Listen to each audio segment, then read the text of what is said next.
কেন আমরা টিকিট পেলাম না।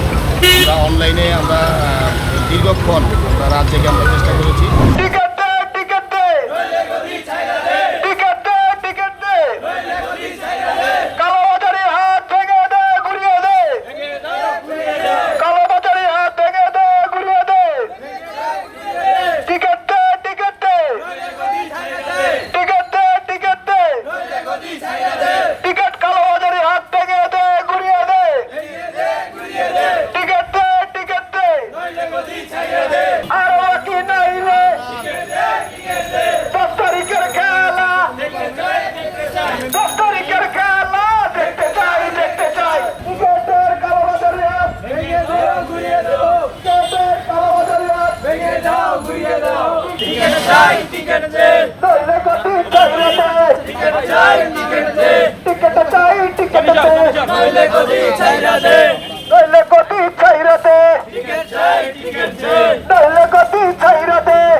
বাংলাদেশ ফুটবল সাপোর্টার্স ফোরাম দীর্ঘ 13-14 বছর যাবৎ বাংলাদেশ জাতীয় ফুটবল দলের খেলা দেখার জন্য আমরা নিয়মিত মাঠে যাই, কিন্তু আমরা এবার অনলাইন অফলাইন কোনোভাবেই আমরা টিকিট পাচ্ছি না মাঠে খেলা দেখার জন্য। আজকে 10 তারিখ সিঙ্গাপুরের সাথে গুরুত্বপূর্ণ ম্যাচ, যে ম্যাচে আমাদের প্রবাসী অনেক খেলোয়াড়রা এখানে খেলবেন এবং বাংলাদেশ জাতীয় ফুটবল দলের অনেক গুরুত্বপূর্ণ একটি ম্যাচ।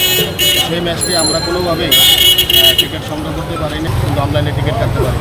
বাফুফের কাছে আমরা লিখিত আবেদন করেছিলাম যে আমাদেরকে টিকিট দেওয়ার জন্য, তারা আমাদেরকে টিকিট দেয়নি। আমরা গত 20 তারিখ আমরা বাফুফের কাছে লিখিত আবেদন করেছিলাম যে আমাদেরকে টিকিট প্রদান করার জন্য। তারা আমাদেরকে গতকাল পর্যন্ত কোনো অফিসিয়ালভাবে আমাদেরকে জানায়নি যে আমাদেরকে টিকিট দিবে কিনা। টিকিফাইয়ের মতো একটা বিতর্কিত প্রতিষ্ঠান, এই প্রতিষ্ঠানের নামগন্ধ আমরা ফুটবল অঙ্গনের কোনো মানুষ এই দায়িত্ব প্রদানের আগে আমরা জানতাম না। তো আমরা সচেতন যারা মিডিয়া কর্মী রয়েছে তাদের মাধ্যমে আমরা জেনেছিলাম যে এই প্রতিষ্ঠানের পূর্বেও এই টিকিটের অব্যবস্থাপনার একটা অভিযোগ ছিল, তারা ঠিকমতো দায়িত্ব পালন করতে পারেনি। তো এই প্রতিষ্ঠানকে দায়িত্ব দেওয়ার কারণে যে সাইবার অ্যাটাক হয়েছে বা তাদের যে ক্যাপাসিটি, সেই ক্যাপাসিটিটা লোড নিতে পারেনি। তো এই কারণে সাধারণ মানুষ এই টিকিটটা কাটতে পারেনি এবং দেখা গেছে যে অনেকে পেমেন্ট অপশনে গিয়েও পেমেন্ট করতে পারে। আমাদের দাবি হচ্ছে, যেহেতু আমরা দীর্ঘদিন যাবৎ বাংলাদেশের খেলা আমরা দেখার জন্য গ্যালারিতে ফুটবলের দুঃসময় আমরা সাপোর্ট করে গেছি, তো আমাদের সাথে তো বাফুফের আজকের সম্পর্ক না। তো বাফুফে তো চাইলেই আমাদেরকে যে কোনোভাবেই একটা ব্যবস্থা করতে পারত, যেহেতু ব্যবস্থা করেনি, সেক্ষেত্রে আমরা আমাদের দাবি জানাতে আমরা এখানে এসেছি, এটা প্রতিবাদ করার জন্য যে তাদের যেই ন্যাক্কারজনক যে আচরণ করেছে, যে বাজে আচরণ করছে, এটার জন্য আমরা আজকে ঝাড়ু মিছিল করছি।